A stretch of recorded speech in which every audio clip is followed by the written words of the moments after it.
नरेंद्र मोदी मुर्दाबाद, मुर्दाबाद मुर्दाबाद, नरेंद्र मोदी मुर्दाबाद, नरेंद्र मोदी मुर्दाबाद, नरेंद्र मोदी हाय हाय, नरेंद्र मोदी हाय हाय, राहुल गांधी जिंदाबाद, राहुल गांधी जिंदाबाद, नरेंद्र मोदी मुर्दाबाद, नरेंद्र मोदी होश में आओ, नरेंद्र मोदी होश में आओ, नरेंद्र मोदी नरेंद्र मोदी कायर है, नरेंद्र मोदी हाय हाय, नरेंद्र मोदी हाय हाय, नरेंद्र प्रधान इस्तीफा दो,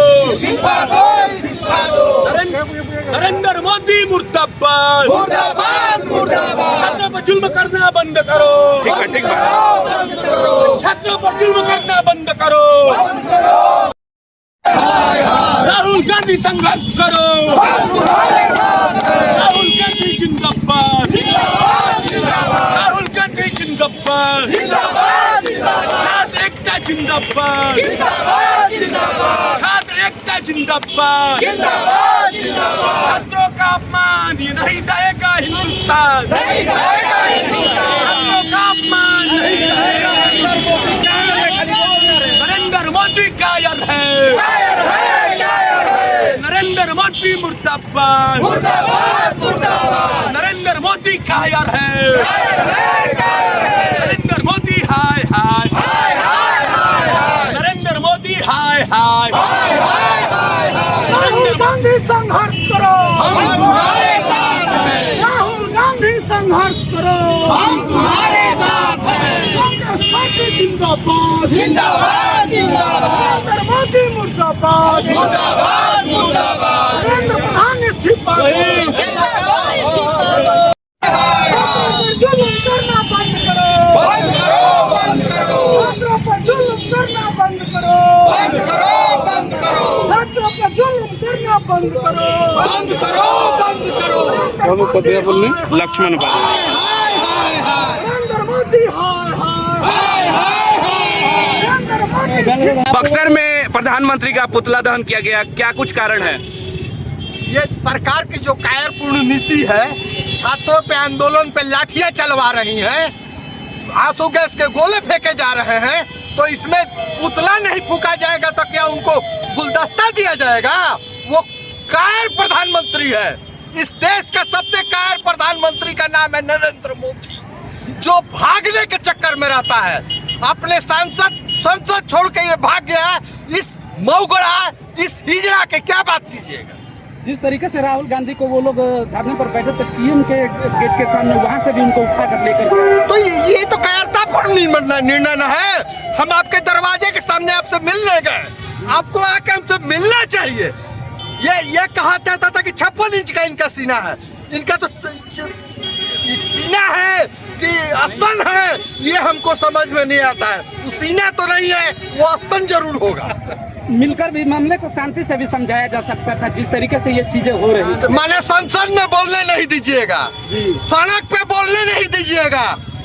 आपका सवाल क्या है? आप संसद में बोलने नहीं दीजिएगा, सड़क पे बोलने नहीं दीजिएगा, तो कहाँ बोलेगा आदमी? यानी कि सड़क से लेकर संसद तक सारा मतलब सारा एकदम सुनियोजित है। आप नहीं देख रहे हैं कि कोई पुलिस वाला है, उसके इसमें बैच नहीं है, वो पुलिस के बेस में गुंडा और आरएसएस का जितना गुंडा है उसको भेज के वो सब लड़ाई लड़ रहा है। कुछ बिना वर्दी में भी थे, वो लोग कौन थे? हाँ, कोई भी वर्दी में नहीं था, किसी के आगे नेम प्लेट नहीं था। वर्दी पहनने से क्या हो जाएगा? बिना वर्दी के भी थे। सब लोग, वो लोग उग्रवादी और ये है। पुतला, बक्सर में पुतला दहन, क्या कुछ संदेश है पूरे? देखिए, छात्रों पर, नौजवानों पर इस सरकार के द्वारा अपनी मांगों को लेकर जो छात्र प्रोटेस्ट कर रहे थे, उनकी आवाजों को दबाने के लिए आंसू गैस गोले, बर्बरता पूर्वक लाठीचार्ज करना ये दुर्भाग्यपूर्ण है। ये नौजवान हैं, ये हमारे देश के भविष्य हैं। हमारे भविष्य की आवाज को दबाने के लिए कायर पूर्वक ये प्रधानमंत्री के इशारों पर, ये धर्मेंद्र प्रधान के इशारों पर हमारे छात्रों पर, नौजवानों पर लाठीचार्ज करना। लेकिन राहुल गांधी अगर पहले से भी धरना में होते तो ये और जगह बड़ा होता है। ये काफी लेट जैसे राहुल गांधी और राहुल गांधी के जितने भी वर्कर हैं, वो आज 2 साल से पेपर लीक के मुद्दे पर लड़ रहे हैं। कल राहुल गांधी ने गांधीवादी तरीके से जाकर आह्वान किया कि आप आइए, आपसे संवाद हो, लेकिन उन्होंने राहुल गांधी को एक अपराधी की तरह ट्रीट किया है। ये दुर्भाग्यपूर्ण है। ये प्रधानमंत्री को कायरता दिखाता है। एक तरफ नेता प्रतिपक्ष को घसीटा गया, उन्हें भी नहीं सुना गया। क्या लगता है आगे देश के प्रधानमंत्री सुनेंगे, छात्रों के हित में बोलेंगे कुछ? देखिए, जब 140 करोड़ जनता में जब छात्र जब रोड पर आ गए और हमारे नेता राहुल गांधी जी आज जब तक से छात्र आंदोलन के रूप लिए हैं और जब से नीट पेपर कैंसिल हुआ है, उस समय से राहुल गांधी पूरे देश के हर प्रदेश में जाकर के छात्रों के साथ जो संवाद कर रहे हैं। क्या लग रहा है नेपाल की स्थिति? जिस तरह से पहले पूरा होने दीजिए, इस तरह से आप देखें कि कोटा में राहुल गांधी जी जा करके और जिस तरह से छात्रों के साथ जो संवाद किए और जिसका रिजल्ट आपको सामने मिला, उसी को आंदोलन को देखते हुए अब राहुल गांधी की जहां प्रोग्राम लग रही है, भाजपा उसको डिस्टर्ब करने के चक्कर में लगी हुई है। जिस तरह से आप देखें कि उत्तराखंड के जो मैदान को रातों रात जो कैंसिल किया गया, वहां पर कोई कार्यक्रम नहीं था और राहुल गांधी जी का एक ही नारा है कि गांधीवादी तरीके से उस पूरे देश के जिस तरह से छात्रों की जो गड़बड़ी हो रही है, हमारे नेता इतने दिनों पर जिस तरह से इस कार्यक्रम को अघोषित किया जा रहा है, तो यह कार्यक्रम बच्चों के लिए, भविष्य के लिए और देश के नौजवानों के लिए राहुल गांधी कोई लड़ाई में कसर नहीं छोड़ेंगे, सदन से सदन तक लड़ने का काम करेंगे। एक तरफ देश के अलग अलग कोने में जो है आज पुतला दहन किया गया। दिल्ली में जिस तरह से छात्रों के ऊपर लाठीचार्ज हुआ, क्या लगता है सरकार झुकेगी? आप लोगों की बात सुनी जाएगी? जब हमको आज़ादी नहीं मिली तो दिन याद है 100 वर्ष पहले जालियांवाला बाग की घटना की दिल्ली में पुनरावृत्ति की गई। ये सरकार कोई भी जायज मांगों को, भ्रष्ट कार्यों को भी अच्छा साबित करने में देश की जनता को कुचलना चाहती है, लोगों की आवाज को कुचलना चाहती है। ये अंग्रेजों के द्वारा बनाई गई व्यवस्था जो है, उसमें अपने आप को ढालकर आजाद भारत में पुनः लोकतंत्र की हत्या करनी चाहती है।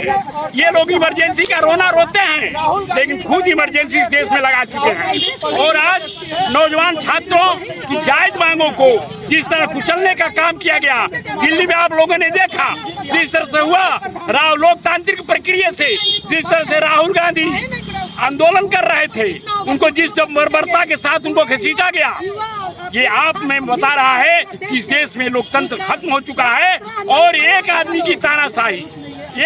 की तानाशाही इस पूरे देश को बर्बादी की कगार पर ले जा रही है। आज विदेशों में देख रहे हैं प्रदर्शन हो रहे हैं, विदेशों में नाराबाजी हो रही है। इस देश की भ्रष्टता की सीमा पार कर चुका है और ये मोदी जो है इस देश को गर्त में मिलाने जा रहे हैं। आपका परिचय? मैं कामेश्वर पांडे, पूर्व प्रदेश सचिव।